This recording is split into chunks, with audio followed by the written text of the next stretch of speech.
Hey there, Mary Krivitz here. And I had to share something that happened during a recent class with some of my clients. We're building their client generation plan, and we were on the module that's my absolute favorite, which is messaging.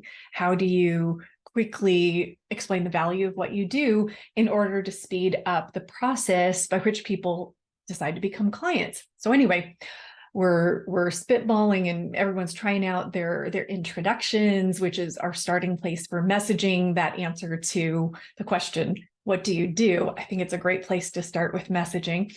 And we're kicking around ideas. And in the middle of it all, some feedback from one person in the group to another person in the group, they said, "Ooh, I loved how you used this one word right in the middle. It just really made me feel like, wow, you're going to help me and I'm not going to be all alone in this."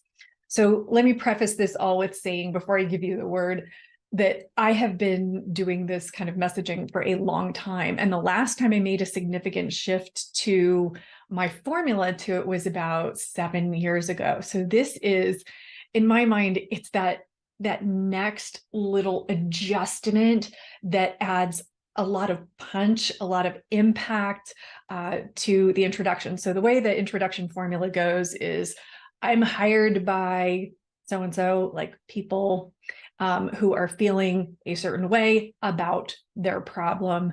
And what they want is a solution so that they can have these other big solutions. So there's a formula to it, and it's all based on the ideal client. So instead of actually talking about what you do, you're talking about the internal experience, almost like the internal dialogue of what's going on with your ideal client right before they hire you.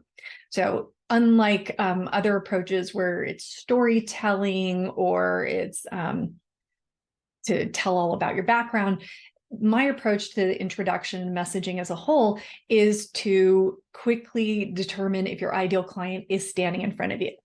So what I'm doing with the formula, the thing that my client heard that I'd never determined before, is the word together, using the word together. And let me give you an example. So when I introduce myself, it usually sounds like, "Hi, I'm hired by coaches who love coaching, transformational work. They love all that, but they've hit a wall with growing their business and discouraged with all of the expert advice they're getting.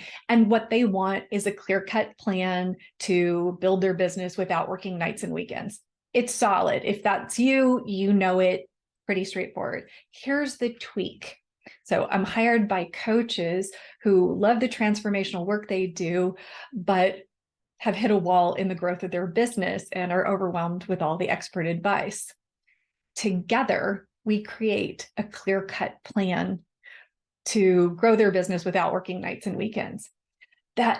What my client heard and what I now see as blindingly obvious is putting the word together in there. It allows people to picture themselves linking arms with you and working together with you. So in the first part of the introduction, if they are going, "Wow, that's me," and then you say, "Together we," and then you list what they are wanting, but you paint that picture of you being in the picture with a solution with them. It is just that little degree stronger, a little bit more clear that you are the person who can help them. So if you haven't gone through any of my messaging training, please reach out to me. I've got all kinds of resources, both free and more deep dive paid courses.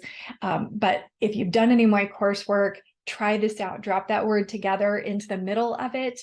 And I think I immediately feel the strength of it and the welcoming nature of it, the inclusion of people into my world. So I hope that brightens up your day and gives you that extra little edge to clearly communicate the value of what you do, so you're attracting new clients faster.